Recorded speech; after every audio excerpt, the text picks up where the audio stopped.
ಅತಿಯಾದ ಅಮೃತವು ವಿಷ ಎನ್ನುವುದು ಬಹಳ ಅರ್ಥಪೂರ್ಣ ಗಾದೆ ಮಾತು. ಇದರ ಅರ್ಥ ಯಾವುದಾದರೂ ವಸ್ತು, ಕೆಲಸ, ಆಹಾರ ಅಥವಾ ಅಭ್ಯಾಸ ಒಳ್ಳೆಯದೇ ಆಗಿರಲಿ, ಅದನ್ನು ಅತಿಯಾಗಿ ಮಾಡಿದರೆ ಅದು ಹಾನಿಕಾರಕವಾಗಬಹುದು. ಅಮೃತ ಎಂದರೆ ಜೀವಕ್ಕೆ ಮಂಗಳಕರವಾದ ಅತ್ಯುತ್ತಮ ಔಷಧಿ ಎಂಬ ಅರ್ಥ. ಆದರೆ ಅದನ್ನು ಮಿತಿಮೀರಿಸಿ ಸೇವಿಸಿದರೆ ವಿಷವಾಗಬಹುದು ಎಂಬ ಸಂದೇಶವನ್ನು ಈ ಗಾದೆ ಹೇಳುತ್ತದೆ. ಅಂದರೆ ಜೀವನದಲ್ಲಿ ಮಿತಿಯೇ ಮಂತ್ರ. ಉದಾಹರಣೆಗೆ, ಆರೋಗ್ಯಕ್ಕೆ ಒಳ್ಳೆಯ ಆಹಾರವನ್ನು ಅತಿಯಾಗಿ ತಿಂದರೆ ಅಜೀರ್ಣ, ಅತಿಸಾರ ಅಥವಾ ಇತರ ಆರೋಗ್ಯ ಸಮಸ್ಯೆಗಳು ಬರಬಹುದು.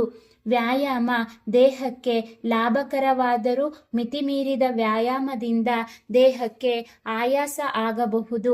ಓದು ಉತ್ತಮ ಅಭ್ಯಾಸವೇ ಸರಿ, ಆದರೆ ವಿಶ್ರಾಂತಿ ಇಲ್ಲದೆ ನಿರಂತರವಾಗಿ ಓದಿದರೆ ಮನಸ್ಸಿಗೆ ಒತ್ತಡ ಬರುತ್ತದೆ. ಇದೇ ರೀತಿ ಮೊಬೈಲ್ ಬಳಕೆ, ಟಿವಿ ನೋಡುವುದು, ಆಟ ಆಡುವುದು ಎಲ್ಲವೂ ಮಿತಿಯಲ್ಲಿ ಇದ್ದರೆ ಉಪಯುಕ್ತ. ಅತಿಯಾದರೆ ಹಾನಿಕಾರಕ.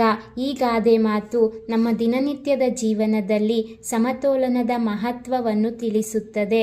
ಯಾವುದನ್ನು ಅತಿಯಾಗಿ ಮಾಡದೆ ಬೇಕಾದಷ್ಟು ಮಾತ್ರ ಮಾಡುವುದು ಆರೋಗ್ಯಕರ ಜೀವನಕ್ಕೆ ಮಾರ್ಗ. ಅತಿಯಾದ ಆಸಕ್ತಿ, ಅತಿಯಾದ ಕೋಪ, ಅತಿಯಾದ ದುಡಿಮೆ ಇವೆಲ್ಲವೂ ಜೀವನದಲ್ಲಿ ಸಮಸ್ಯೆಗಳನ್ನು ತಂದೊಡ್ಡುತ್ತವೆ. ಆದ್ದರಿಂದ ಒಳ್ಳೆಯದ್ದು ಅತಿಯಾದರೆ ಕೆಟ್ಟದ್ದೇ ಎಂಬ ಸಂದೇಶವೇ ಅತಿಯಾದ ಅಮೃತವು ವಿಷ ಎಂಬ ಈ ಗಾದೆಯ ಮಾತಿನ ಸಾರಾಂಶವಾಗಿದೆ.